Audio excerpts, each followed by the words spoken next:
Hi everybody, this is a video about the carnivore diet. Somebody posted a question on one of my other videos where I was talking about the carnivore diet. If you're interested in watching those videos, they're posted on whatever social media platform you're watching this on, and they were entitled My Meat Cleanse. I have parts 1, 2, and 3, so I guess I'll call this the Meat Cleanse update video. So someone was asking if I had continued with the meat cleanse or not. So just to give a quick background, and so I thought, well, I haven't talked about this in a little while. It's a topic that I think is really fascinating. I think it's an important topic to know about, and so I'll figure, hey, let's do a little update video. So as per usual, nothing I'm saying should be construed as medical advice. Please know that this is for informational purposes only. If you need medical advice, please talk to your healthcare provider to get that advice.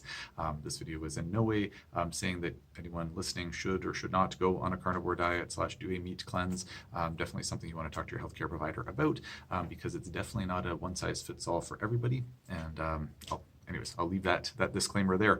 So to get a little background, it was about 2.25 years ago or so that I decided to try a full carnivore diet. So basically eating nothing but animal protein, so chicken, beef, pork, fish, etc., butter, eggs, and that was it. I used salt to season my food, and that was it. So I did that pretty hard, full blown, I should say, for about 2 months. Had some interesting experiences with that. Look at my other videos for those experiences. I won't recount them here. But then after the 2-month mark, I started phasing some foods back in, started bringing some spices back into my life, which was very, very nice. It was getting a little bit monotonous with the carnivore diet. I started playing with some white rice, some blueberries here and there, just not a whole heck of a lot. So I was doing a quasi-carnivore diet or a meat-based diet after that. And then I've dabbled in some different foods along the way. So at this point where I'm at the, say, 2-year mark, shall we say, of doing a predominantly meat-based diet. What is the update? How are things going? So I'm still largely eating that way. To a large extent, I'm still eating that way. My breakfasts are still largely carnivore in nature. It's sausage, eggs, extra fat on top of that, typically in the form of butter.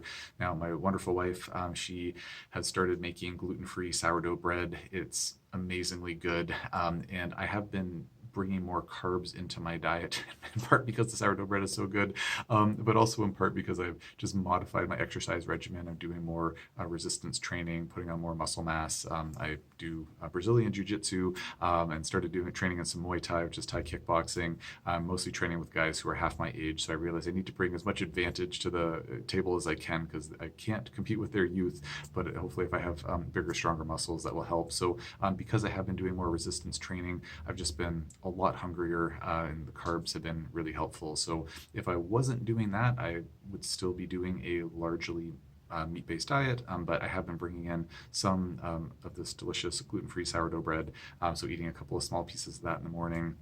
Still entirely carnivorous for my lunches, for the most part on the weekend, maybe not quite as much, but might have a little bit more gluten-free sourdough bread, maybe some white rice. But during the work week, just totally carnivore. And then for dinner, predominantly meat, but I'll have like a little bit of sweet potato, a little bit of white rice. Don't really dabble in a whole lot else, but just kind of like just a little bit extra, and again, it's largely just to kind of keep the engines burning. I've certainly heard from other carnivore diet proponents out there, or experts in this area, that a lot of folks will have this honeymoon period where they do really well on carnivore or like a almost entirely meat-based diet, but then eventually get to the point where they seem to do better bringing some carbs back into the mix. And I think that's, in my opinion, it's largely because folks will initially lose some weight on the carnivore diet. I trim down, maybe 3 or 4 extra pounds that I had on me, and so that's been maintaining despite eating more carbs, because I'm kind of balancing it with the physical activity. I feel like I need the carbs to keep up with what I need to do.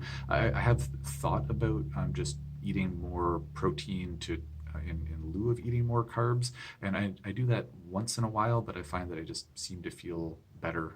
It seems to just be more efficient, kind of a better method for me to just get a little bit more of those gluten-free grains in the mix, or white rice. I find seem to work well for me to kind of top up the carb needs, keep up my energy demands, and that seems to be working well for me. Generally speaking, I am largely sticking with the meat-based diet because I just feel the best eating that way. Overall energy is better, mental clarity is better. I feel like my sports performance is better. skin health is better.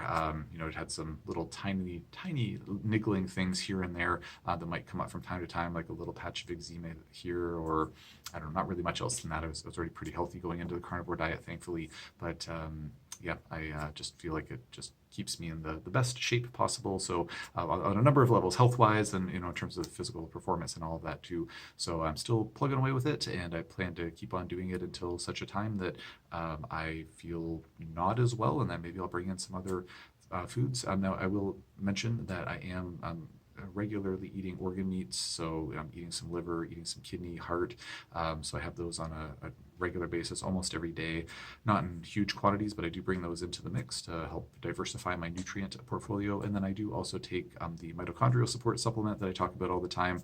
I occasionally take a multivitamin on top of that, like a high potency multivitamin on top of that. So just to clarify it, I can't say that I'm getting all of my micronutrients necessarily from the food that I'm consuming. I would ascertain I'm getting the majority of what I need because I am eating those organ meats as well. It's not just all muscle meat.